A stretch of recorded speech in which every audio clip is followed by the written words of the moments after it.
율라굴로 광풍에 표류되었던 바울이 타고 가던 그 배, 알렉산드리아라고 부르는 그 배가 하나님의 그 안심하라, 괜찮을 것이라고 하는 약속의 말씀에도 불구하고 정말 깜깜한 바다에서의 표류를 2주간이나 하게 됩니다. 지금 잠시 지도를 보시면 우리가 지난주에 보셨던 그 지도, 미항을 출발해서 베닉스에서 겨울을 지나려고 배를 띄웠지만 불어닥친 이 유라굴로 태풍으로 말미암아 표류하게 됩니다. 그 2주간의 표류 후에 닿았던 섬이 지금 그 시실리아 섬 아래 아주 작은 섬이 있는데 그게 바로 지금의 말타라고 부르는 멜리데 섬에 도착했습니다. 지금은 이곳이 아주 관광 명소가 되어 있는데요. 배를 바로 이 해안에 되려고 애를 썼지만 물이 합하여 흐르는 곳이라서 배가 꼼짝할 수 없었습니다. 그래서 이때 군인들이 호송하는 죄인들을 달아날 것이니까 내리기 전에 다 죽이자고 이야기할 때 43절에 보니까 백부장이 바울을 구원하여 그들의 뜻을 막고 헤엄칠 줄 아는 사람을 명하여 물에 뛰어내려 먼저 육지에 나가게 이렇게 적고 있습니다. 즉 백부장 율리오는 바울을 살려두기를 원했던 것입니다. 로마 군인이 바울을 그리고 그와 함께 동승되어 있는 죄수들 죽이려고 했던 이유는 배에서 내리면 도망갈까 두려워했기 때문이었습니다. 근데 백부장 율리오는 바울을 살리고 싶었습니다. 왜 살리고 싶었을까? 이 호송을 책임진 자로서의 책임을 다하기 위해서 어떤 군인 정신으로 맡은 바 책임 다하겠다고 하는 그런 뜻도 있겠지만 제 생각에는 가이사랴 항구에서부터 이 항해를 하면서 모든 위기 속에서 보여줬던 사도 바울의 그 리더십과 인격에 백부장 율리오는 틀림없이 호감을 가졌습니다. 그리고 그의 기도와 메시지가 아니었다면 지금 이 자리까지도 올 수 없었던 것도 누구보다도 잘 알고 있었습니다. 즉 바울은 이 백부장 율리오의 마음을 얻었던 것입니다. 그래서 이 위기의 순간에도 백부장 율리오의 마음을 하나님 움직이셔서 바울뿐 아니라 다른 모든 죄수들도 생명을 건지게 된 것을 알 수 있습니다. 요셉이 생각납니다. 억울하게 누명을 쓰고 감옥에 갔던 요셉이 그 안에서도 충실하게 자기의 일들을 행할 때 술 관원장과 떡 관원장에게 마음을 얻었던 것처럼 바울이 비록 죄수였지만 자기의 주어진 환경 속에서 최선을 다했을 때 그는 로마 백부장 율리오의 마음을 얻었습니다. 그리고 그 결과로 그는 생명의 위기에서도 건짐을 받을 수 있는 이런 은혜를 입게 되었습니다. 결국 바울의 입장에서 생각해 볼 때는 얼마든지 불평불만할 수 있는 상황 아니었겠습니까? 하나님께서 가라고 그래서 갔던 예루살렘에서 고난을 받아 이제는 죄수의 몸이 되어가지고 억류되어서 가이사랴에서 2년 동안 벌써 감옥살이를 했던 그 사도 바울, 꿈에도 그리던 하나님이 주신 비전 땅끝, 예루살렘에서 땅끝까지 가야 하는 그의 사명 속에 로마로 가야 하는데 드디어 죄수의 몸으로 로마로 가고 있는 이 바울의 입장에서 생각할 때 이 풍랑이 일고 정말 생명이 경각에 달려있는 이 상황 속에서도 불평하지 아니하고 자기에게 맡겨진 사명을 최선을 다해서 감당할 때에 하나님께서 지금 그 길을 하나님의 방법대로 인도해 가고 계신다는 생각을 해보게 됩니다. 그래서 어쩌면 바울은 이게 뭐야?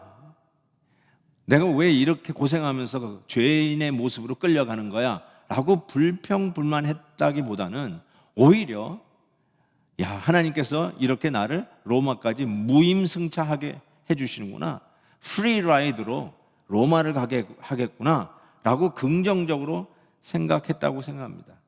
그냥 신세 타령이나 하고 배에 올랐다면 태풍을 만났고 선장도 패닉에 걸려 있는 상태에서 그가 당당하게 유익한 인물로 배에서 자기의 역할을 할 수 없었을 것이라고 생각합니다. 위기의 상황은 사도 바울의 진가를 나타내는 절호의 기회였고, 또 멜리데 섬에서 죽을 수 있었던 그런 위기 속에서도 그를 건져낼 수 있었던 것입니다. 멜리데 섬에 모두 276명이 무사히 내려집니다. 그곳에서 섬 원주민들을 통해서 상상할 수도 없는 호의를 받습니다.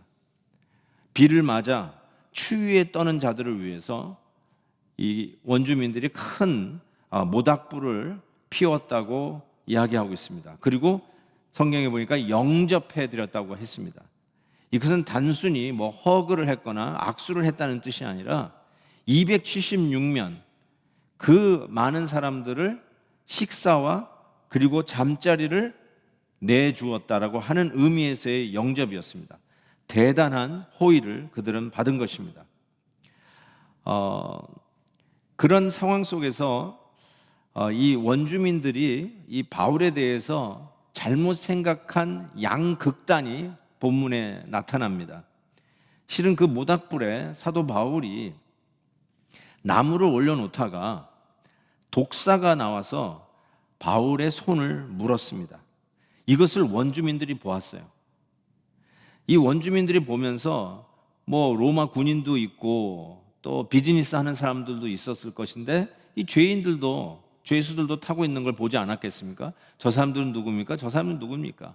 틀림없이 궁금했을 터인데 바울 저 사람도 죄인입니다 라고 하는, 로마로 가서 재판받을 사람입니다 라는 얘기를 알았겠죠. 그런데 뱀에 물린 것을 보니까 야, 정말 저 사람은 살인자였나 보다, 정말 못된 사람이었나 보다.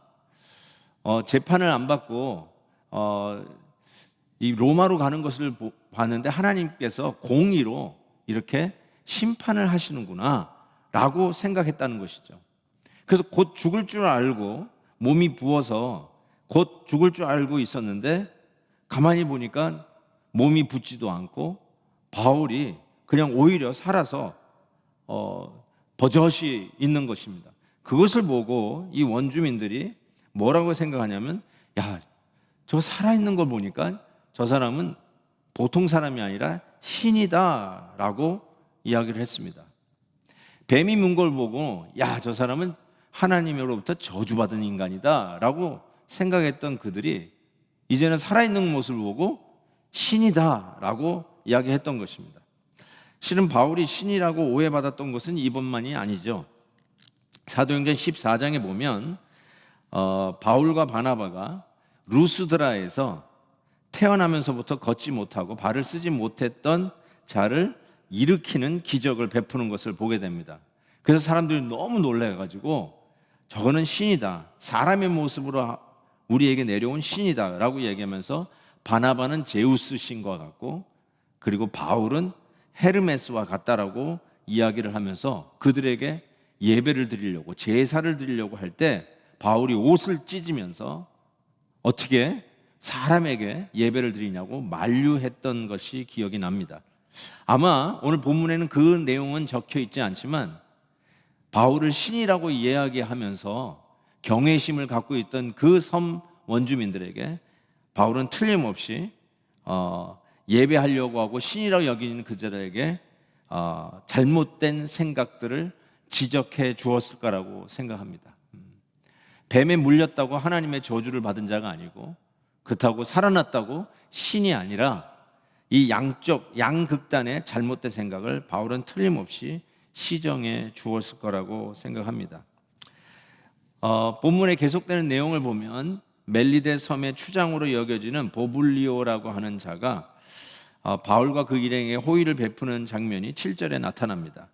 이 섬에서 가장 높은 사람 보블리오라 하는 이가 그 근처에 토지가 있는지라 그가 우리를 영접하여 사흘이나 친절히 머물게 하더니, 계속해서 지금 276명의 그 사람들을 영접해 드리는 사건부터 시작해서 이 섬 사람들이 계속해서 호의를 베풀고 친절을 베푸는 것들이 강조되어서 이게 하이라이트 되는 것을 보게 됩니다. 그리고 알게 된 것은 이 추장 보블리오의 아버지가 열병과 이질에 걸려 누워 있는 것을 알게 됩니다. 아마 동승한 의사 누가가 그 직업상 의사였기 때문에 이런 병명도 정확하게 적어 놓은 것이 아닐까 싶어요. 열병과 이질에 걸려 있는 그 추장의 아버지에게 찾아가서 기도해 줍니다. 그리고는 안수하여 그의 병을 고쳐주는 것을 보게 됩니다. 당연히 소문이 났겠죠. 그랬더니 그 온 섬에 있는 마을 사람들 중에 병든 사람들이 전부 바울에게 오는 것입니다. 10절에 보니까 후한 예로 우리를 대접하고 아니군요. 8절에 그렇게 이 모든 선 사람들, 병든 사람들 다 바울에게 와서 고침을 받았다고 했습니다. 그리고 나서 본문에 이렇게 적고 있습니다. 10절에 후한 예로 우리를 대접하고 떠날 때에 우리 쓸 것을 배에 실었더라. 그 276명이 다시 고스란히 다 배에 탔는데 그 배에 타서 로마까지 가는 그들이 필요한 것을 다 채워서 배에 실었다는 뜻입니다. 그리고 11절에 얼마 동안 섬에 있었는지가 그 기간이 나오는데 석 달 후에 우리가 그 섬에서 겨울을 난 알렉산드리아 배를 타고 떠났다라고 얘기했습니다. 그러니까 자그만치 276명이 이 섬에서 3개월 동안 먹고 자고 건강도 회복하고 그리고 떠날 때 필요한 물건들 다 다시 싣고 떠났다는 것입니다. 이런 호의를 베푼 것이죠. 전 여기서 사도 바울이 그 섬 사람들을 전부 병든 자들을 안수기도하면서 병낫게 하는 소위 그 힐링 사역을 했던 것을 생각해 보게 됩니다. 근데 본문에 사도 바울이 어떤 말씀을 전했느냐라는 것은 딱히 적고 있지 않습니다. 힐링 미니스트리만 한 것이지 이 말씀 사역은 왜 안 했을까라고 하는 생각이 드는데 적지 않았을 뿐이지 말씀 사역을 안 했다고는 도무지 여겨지지가 않습니다. 틀림없이 사도 바울은 때를 얻든지 못 얻든지 기회 주는 대로 특별히 이 보블리오나 그의 아버지에게 복음을 전하며 그 소문을 듣고 온 섬 사람들 한 사람 한 사람 안수기도 하면서 말씀을 전했을 것이라고 믿어집니다. 왜 그렇게 추측할 수 있냐면 내려오는 전승에 의하면 이 멜리데 섬에 바울과 그 일행이 떠난 후에 교회가 세워졌다는 것입니다. 그리고 그 교회에 초대 담임 목사가 바로 이 섬의 추장이었던 보블리오였다라고 하는 전승이 내려오는 것을 보게 됩니다. 훗날에 많은 분들이 이 말타라고 하는 지금의 그 섬에 갔더니 그 핍박받은 당시에 그 성도들이 숨어 사는 카타콤 지하 묘지가 발견되었습니다. 훗날 우리가 혹시 이곳에 갈 기회가 있다면 한번 그 카타콤도 한번 구경할 볼 기회가 있으리라고 생각합니다. 어쨌든 바울이 힐링 미니스트리만 한 것이 아니라 말씀 사역도 병행했다는 것은 의심의 여지가 없습니다. 저희 교회에서도 항상 우리 장로님들께서 예배와 예배 사이에 우리 환우들을 위해서 이렇게 같이 기도해 주는 일들이 있는데 참 귀한 일이라고 생각합니다. 이 힐링 사역을 통해서 하나님의 말씀을 듣는 귀가 열리고 같이 기도해 주고 아픔을 공유하는 이런 사랑 넘치는 이 기도하는 모습을 통해서 닫혔던 마음의 문도 열는 그런 놀라운 은혜가 있으리라고 믿습니다. 그래서 저희 교회는 계속해서 예배와 예배 사이에 우리가 지금 온라인으로 예배드리고 있는 사이에는 못하지만 다시 우리가 모여서 예배드리는 그때가 오면 우리 연약한 성도님들을 위해서 같이 장로님들의 손을 얹고 안수기도 하면서 병낫기를 강구하는 이 힐링 사역들을 계속해 갔으면 좋겠습니다. 저는 두 번째 포인트를 위해서 이런 질문을 이 순간에 던지고 싶습니다. 본문에 등장하는 이 멜리데 섬 사람들은 구원이 필요한 사람일까요? 아닐까요? 당연히 구원이 필요한 사람이지 무슨 질문이냐 하실지 모르겠는데, 제가 왜 이 질문을 드리냐면, 오늘 본문에 등장하는 이 멜리데 섬의 사람들이 정말 착하지 않습니까? 한두 사람 대접하는 거하고 276명을 먹이고 재우는 일은, 이거는 천지차이입니다. 그리고 우리가 이 남가주 캘리포니아의 날씨를 잘 알지 않습니까? 겨울 날씨에 비를 맞고 뼛속까지 시린 그 추위를 알지 않습니까? 저는 이 멜리데 섬에서 비 맞고 추운 그 날씨를 저는 충분히 우리는 짐작할 수 있을 것 같아요. 완전히 얼어 죽을 것 같은 바로 그런 상황 속에서 이 bonfire, 이 모닥불을 피워놓고 그들의 몸을 데우는 이런 일까지도 사력 있게 행하는 이 섬 사람들, 얼마나 착한 사람들입니까? 너무 괜찮은 사람들 아닙니까?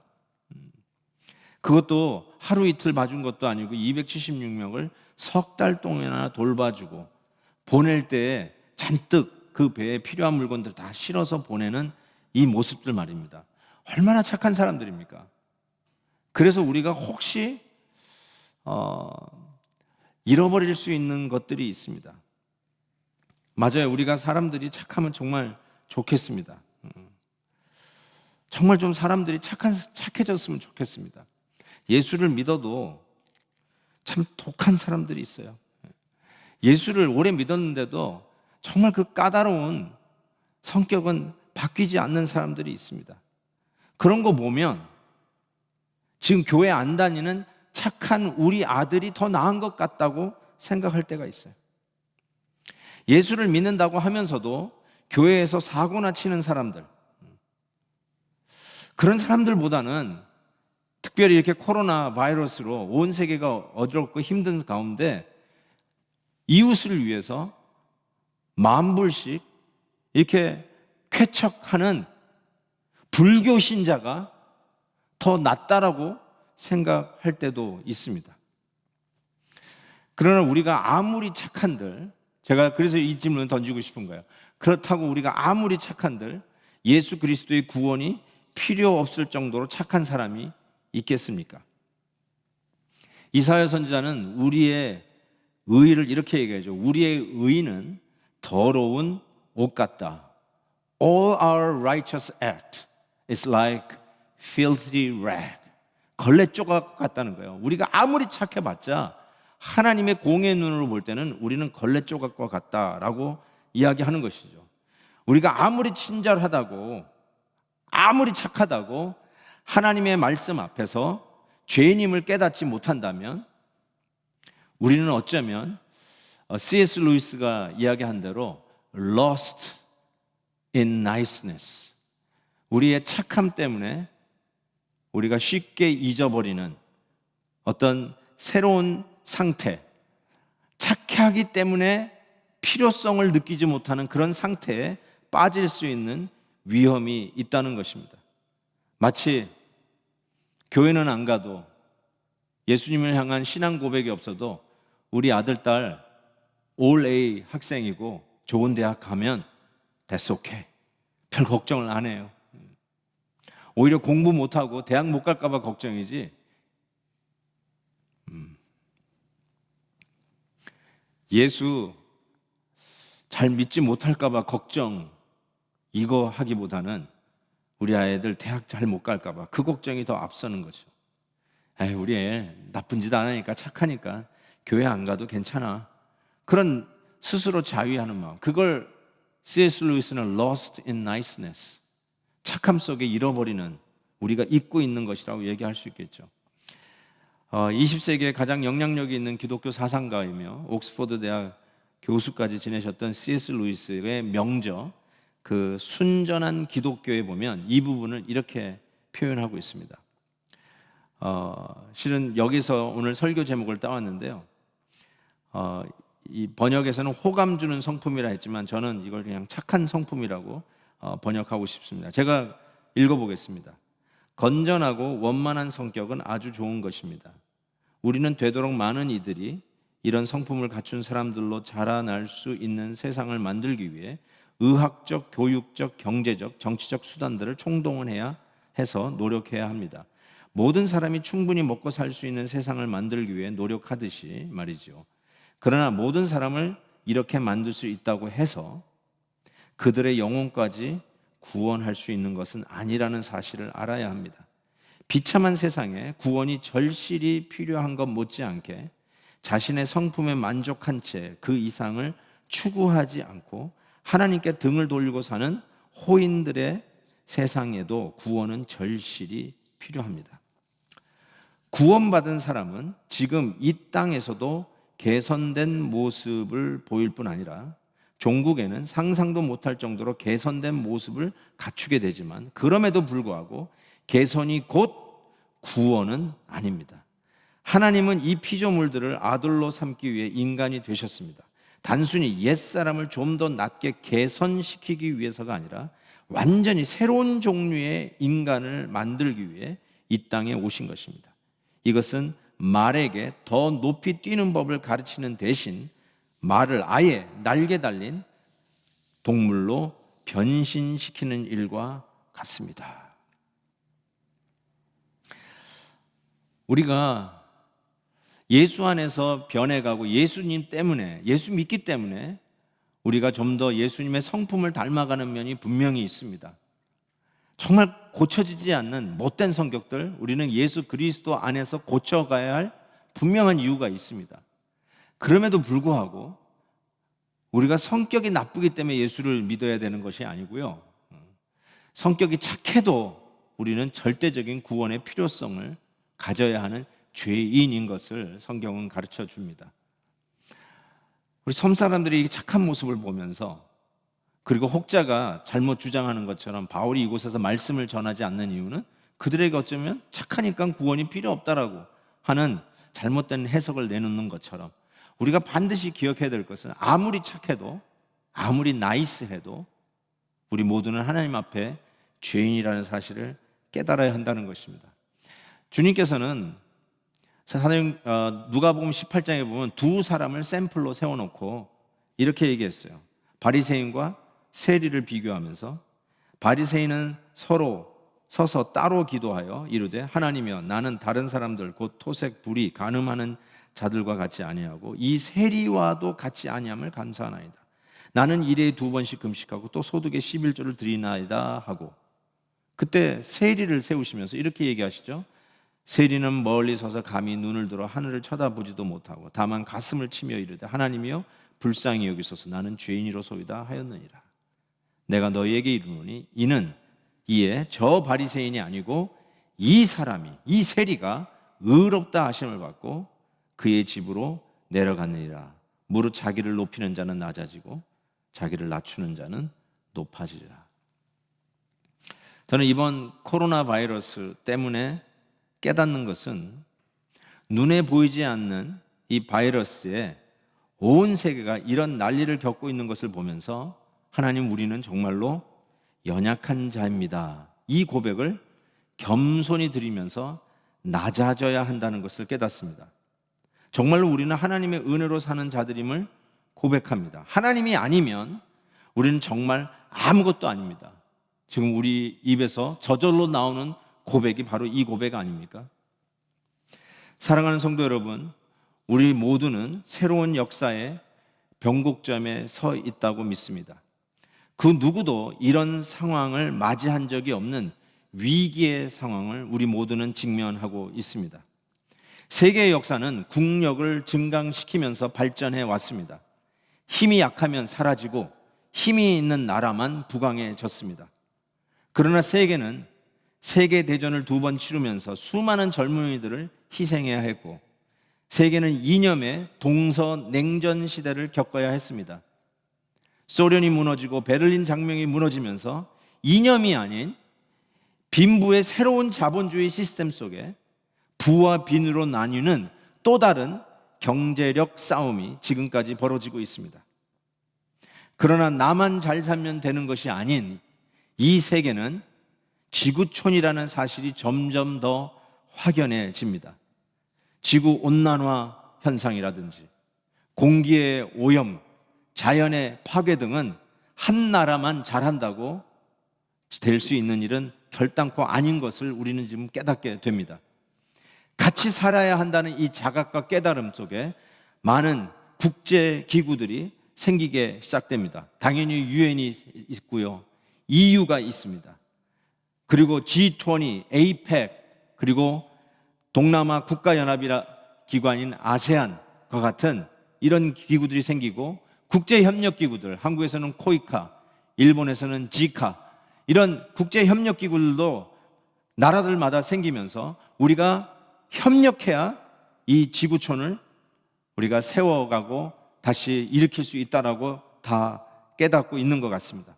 그러나 우리 주위를 돌아다보면 빈익빈 부익부 현상은 더 심화되고, 경제 대국들은 오히려 자국의 유익만을 우선시하면서 힘겨루기를 하고 있습니다. 바로 이때에 코로나 바이러스는 나라들이 무슨 이념을 가졌든지, 국력이 대국이든지 약소국이든지, 경제적으로 선진국이든지 후진국이든지 온 세계가 똑같은 위기를 맞이하고 있습니다. 오히려 코로나 바이러스는 소위 선진국이라고 하는 나라에 더욱 창궐하고 있는 것을 봅니다. 확진자 순위대로 나라를 열거하면 미국이 1등이고 그 다음이 이태리, 중국, 스페인, 독일, 프랑스, 이란, 영국, 스위스, 그리고 우리 한국입니다.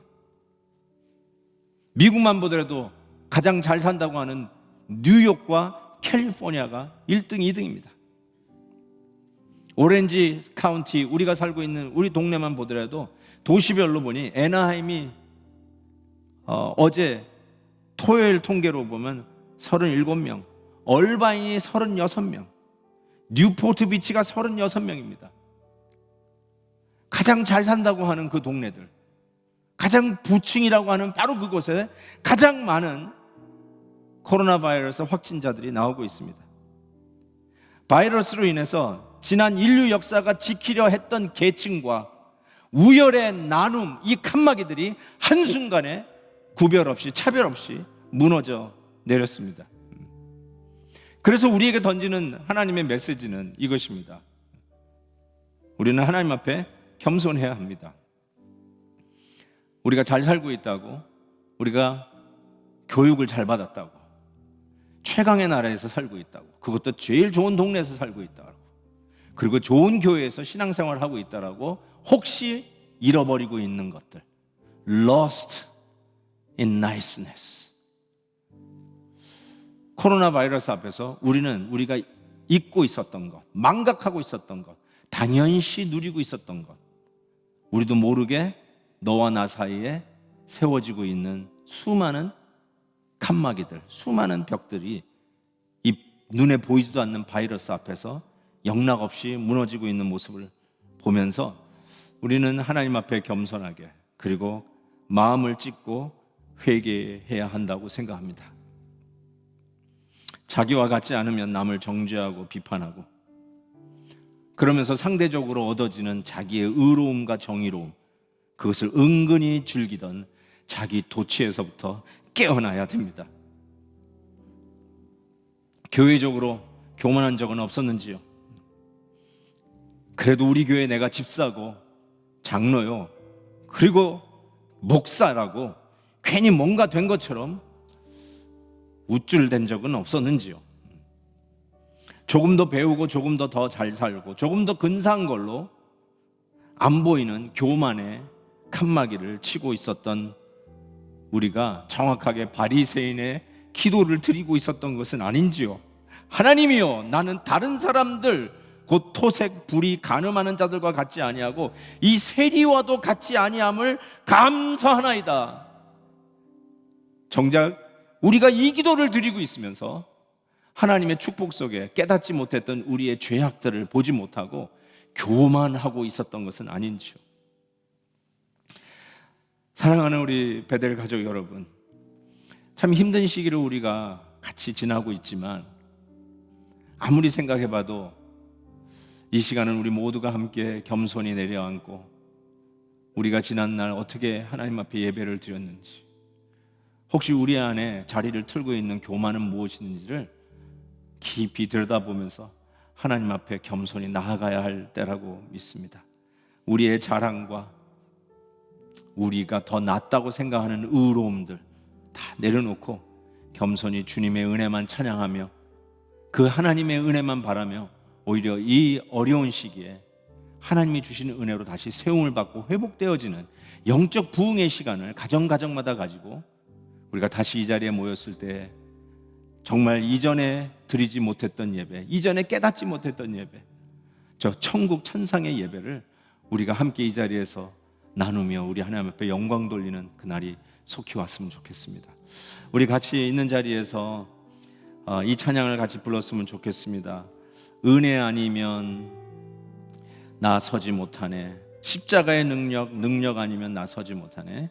이 찬양 부르면서 우리의 마음을 찢으며 겸손히 하나님 앞에 나아갔으면 좋겠습니다. 같이 찬양하겠습니다.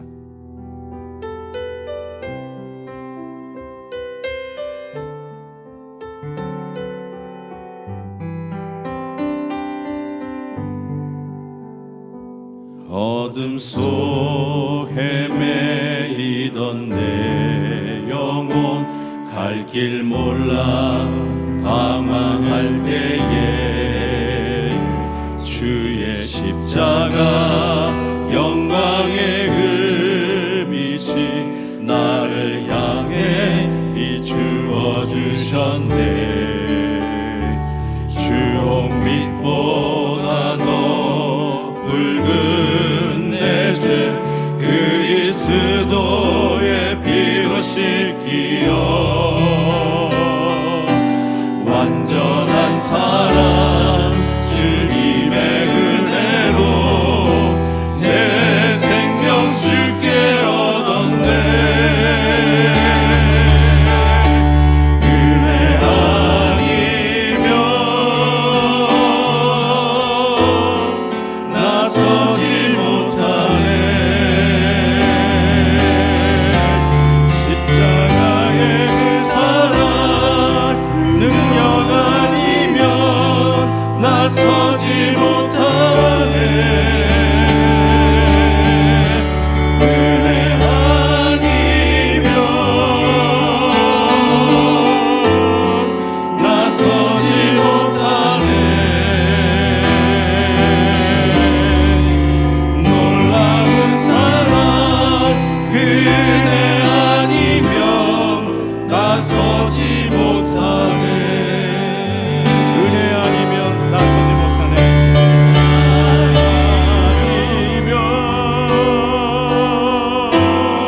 아니면 나서지 못하네. 십자가의 그 사랑 능력 아니면 나서지 못하네. 은혜 아니면 나서지 못하네.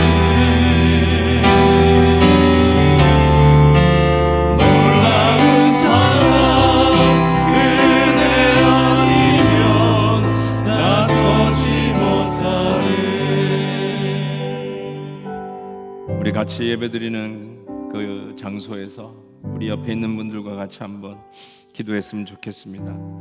하나님께서 좀 우리에게 어두운 구름을 덮이신 이 시대에 우리가 좀 더 낮아져 하나님의 은혜를 구하는 시간이 되었으면 좋겠습니다. 착하다고 괜찮은 줄 알았는데 우리는 하나님의 앞에 죄인으로 다시 하나님의 은혜 없이는 살 수 없습니다를 고백하며 서야 하는 연약한 자들임을 고백하십시다.